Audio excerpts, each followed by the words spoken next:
All right, everyone, we have a new craft, and you'll notice that a lot of things are similar this year because I'm using similar materials across several different projects.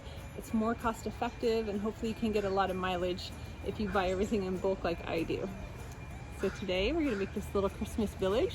Now I do wanna note, I'll note in the video too, these are a separate video all on their own, but it's just putting everything together. All right, hope you follow along. Okay, we're gonna start off with a piece of driftwood. I took a road trip over spring break to the California coast and I grabbed a whole bag of this, so we're gonna use this up. I'm gonna start by taking my Dremel and drilling 3 holes for bottle brush trees. And if you're familiar with this, it's because I did this in another video regarding the wood slice ornaments. So I'm just trying to use up all my materials. The next piece I'm going to grab is a little salt box house. Now I have a whole different tutorial on this, so you can look for it in my videos, but I had a little extra one, so we're going to use this on this project. So I'm just going to take some E6000 glue and get this nice and saturated. We want to make sure this sticks, and I might even come up through the bottom and screw this in as well. But we'll start with the glue and see how it works. All right, so I put the house where I think is a good spot. It's still a little wet, so I can move it if I need to. But next we're going to install the bottle brush trees. Now when you buy these, they're going to have a base on them. It's usually a little wood base. You can just screw those right off. So I'm going to take these trees and insert them right in those holes. And you might be concerned that I'm using white glue, but usually that fades, and I'm adding snow to this anyway at the very end, so it just doesn't matter. Okay, I'm getting this 3rd tree screwed in there. And just for sake of materials, you can get most of these materials at Michael's.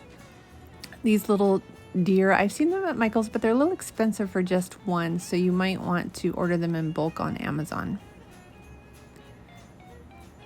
Okay, so here's how it's looking so far.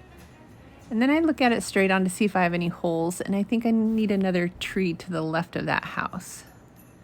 And this little deer keeps falling over, so I'm going to give him some support with another bottle brush tree. A little pro tip there.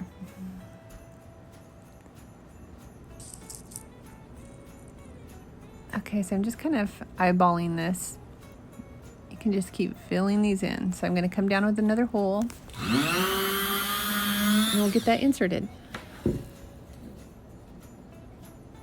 So I'm going to get a generous amount of glue on here and stick it in that hole, and yeah, just use lots of glue, so if it's a little crooked later you can straighten it and have that strong base. Alright, so I'm going to show you the front real quick. I'm going to let this dry and we'll come back and paint. So I let this sit for about an hour just to make sure that the trees and the deer are going to stick, so when I'm monkeying around with this paint that I don't knock anything over. So I'm just daubing on some white craft paint. It's not anything special, and I know it looks weird that I'm painting the trees as well. You're going to probably see me hit that salt box house as well, because I'm going to sprinkle some glittery snow over the top, and I want it to actually stick to this paint. So you want to kind of glob it on there thick enough that it's both appearing to be snow and it acts as glue for the next step. So during the holidays, I keep a box that's specifically for Christmas snow, so I can make a mess right in this box and just shut that lid and put it away. So that's what I'm doing right now. While the paint is still wet, I'm sprinkling snow on everything, and noticed I had hit that roof with a little paint, so we're gonna have a little band of snow on that, as well as a little touch on the trees and anything that snow would naturally fall on. After I have that first layer of snow on there, I usually come back with my paint again and just hit any spots that it look like I missed. So in this case, I want a little more snow on this tree, so I'm just going to come back in with that white paint and make that a little more festive.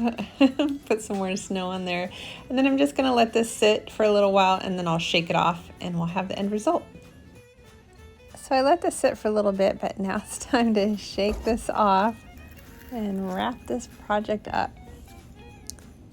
Okay, so there you can see all the snowy glitter. When I flip that over, I realized I should have done the back a little bit, so I'll touch that up after the film. So I did notice that one of these deer didn't have a face. So I'm just going to take a little Sharpie and put some eyes on him.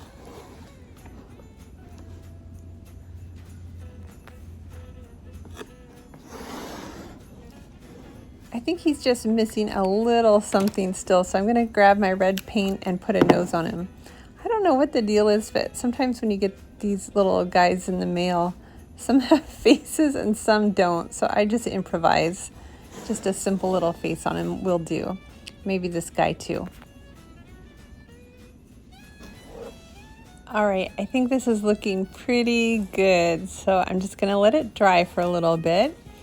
But I do want to show you the end result. I just think that they're unusual. I know they're a little bit quirky, but I just think they're so cute.